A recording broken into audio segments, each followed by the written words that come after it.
বন্ধুরা, আশা করি তোমরা সকলেই ভালো আছো। তোমার চ্যানেলে তোমাদের সবাইকে স্বাগতম। তো বিষয়টা হচ্ছে, আজকে পরীক্ষা ছিল আমাদের, ম্যাথ পরীক্ষা বিশেষ করে। তো ম্যাথের ক্ষেত্রে কিন্তু একটা অভাবনীয় নোটিশ আমরা লক্ষ্য করতে পারছি, যেটা আমরা সবাই পরীক্ষার হলে যারা পরীক্ষার্থী ছিল তারাও দেখতে পেয়েছি, যে ম্যাথের ক্ষেত্রে দুটো প্রশ্ন আমাদের সিলেবাসের বাইরে এসে।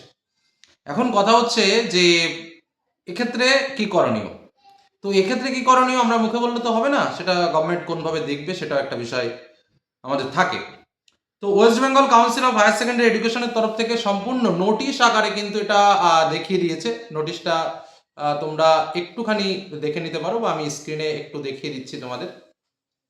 তো এই নোটিশের মাধ্যমে আমি বলে দিলাম বলে দিচ্ছি নোটিশটা কি ক্লিয়ার করেছে সেটা আগে একটু বুঝে নিই, তারপরে ডিটেলসে আমি যাচ্ছি। West Bengal council of higher secondary এডুকেশনের নোটিশ, স্বাভাবিকভাবে আজকের তারিখে নোটিশটা বের হয়েছে। বলছে, প্রেস রিলিজ অর্থাৎ প্রেস বিজ্ঞপ্তি দিয়ে এটা জানানো হয়েছে, it has come to the notice of the council that 03 question 2B, 11B and 11C carrying 2, 4 and 4 marks respectively, অর্থাৎ 4, 4 এবং 2, মোট হলো কত mark? 10 mark.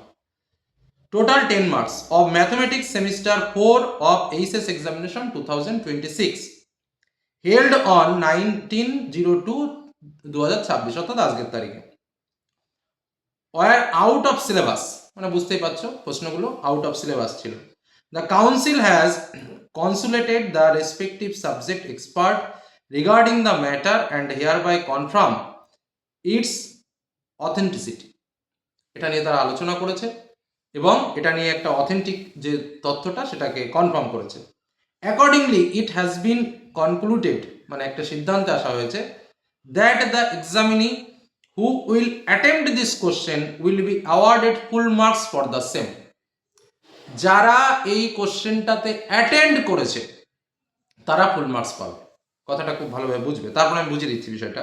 The council has always given top most priority in the interest of student. Council সবসময় ছাত্রছাত্রীদের কথা ভেবে কাজ করে। Even this time we will keep close vigilance so that none of the examinee are deprive of their right. অতএব কোনো পরীক্ষার্থী যারা যারা এই প্রশ্নের উত্তর দিতে পারেনি তারা যেন ডিপ্রাইভ না হয়ে যায়, এই মর্মে কিন্তু কাউন্সিল থেকে প্রেস রিলিজ করে পুরোপুরি নোটিফিকেশন দিয়ে কিন্তু জানানো হয়েছে। এবার কথা হচ্ছে যে স্যার আমরা দাগ নম্বর 3-4 টাইপের কথা আছে। 1 নম্বর কথা, 3 রকমের বিষয় হতে পারে। স্যার আমরা দাগ নম্বর দিয়েছি, কোনো কিছু করিনি।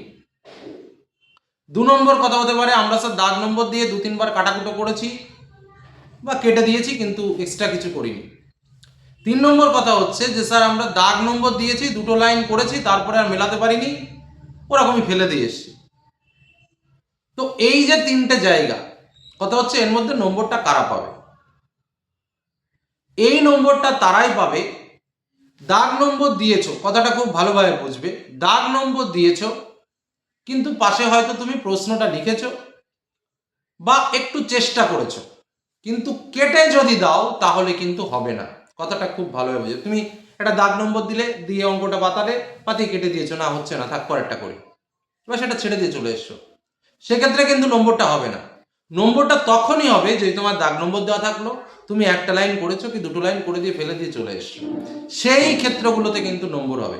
তুমি দাগ নম্বর দিয়েছো, একটা অঙ্ক কেটে দিয়ে অন্যটা করেছো, সেক্ষেত্রে কিন্তু তুমি নম্বর পাবে না। কথাটা কি বোঝা গেল? এই জায়গাটা কিন্তু বুঝতে হবে।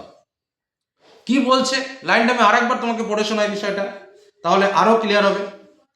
বলছে, বা আমি অঙ্কের যারা হাই সেকেন্ডারিতে খাতা দেখেন তাদের সঙ্গে কথা বললাম যে ক্ষেত্রে বিষয়গুলো কি হয়, কারণ এর আগে পরেও কিন্তু আমরা নোটিশগুলো দেখেছি যে শুধুমাত্র দাগ নম্বর লিখে দিয়ে আসলো বা লিখে কেটে দিল, কেটে দিলে কি নম্বর হয়? না, সেক্ষেত্রে কিন্তু নম্বর হয় না। শুধুমাত্র যদি কেউ দেখা যায় যে 1-2 লাইন করেছে, করে ফাইনালি করতে পারেনি, ঠিক আছে, বা অঙ্কটা পাতিয়ে রেখেছে, বা দাগ নম্বর দিয়ে কিছুই করেনি, শুধুমাত্র দাগ নম্বর দিয়ে অঙ্কটা পাতিয়ে রেখে দিয়েছে, ফাঁকা রেখে দিয়েছে, বা পরের অঙ্ক করেছে, সেক্ষেত্রেও নম্বর পাবে। কিন্তু কেউ দাগ নম্বর দিয়ে 2 লাইন করলাম, করার পরে কেটে দিলাম, কেটে দিয়ে অন্য অঙ্ক শুরু করে দিলাম, মানে ফুল ক্রস, তাহলে কিন্তু সে নম্বর পাবে না। অর্থাৎ আমরা যেটা বলছি বা যেটা ভাইরাল হচ্ছে যে সবাইকে এক্সট্রা 10 করে মার্কস দেওয়া হচ্ছে, এটা কিন্তু নয়। এটা কিন্তু নয়। যারা অঙ্কে টাচ করেছে এবং সেই রকম অবস্থায় রেখে দিয়ে চলে এসছে, কোনো রকম কাটাকুটো করেনি। কারণ অনেকে বলবে, স্যার আমি দাগ নম্বর লিখেছি, আমি অঙ্কটা 2বার বসিয়েছি, বসানোর পরে কেটে দিয়েছি, তারপরে আমি স্যার অন্য অঙ্ক করে দিয়েছি, বা আমি স্যার করিনি, আমরা কি নম্বর পাবো না? না, সেক্ষেত্রে কিন্তু নম্বর হবে না। তাহলে নম্বর হবে কাদের আমি কিন্তু আশা করি স্পষ্ট বোঝাতে পারলাম।